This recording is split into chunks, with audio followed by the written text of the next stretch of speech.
You ask Tiger to solve. This deals with linear equations with one unknown. The final result is x equals 15. Let's solve it step by step. Group all constants on the right side of the equation. Subtract 9 from both sides.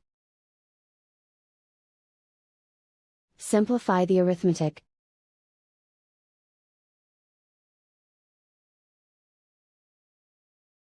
Isolate the x. Multiply both sides by 5. Group like terms. Multiply the coefficients. Simplify the fraction. Simplify the arithmetic. And so the final result is x equals 15.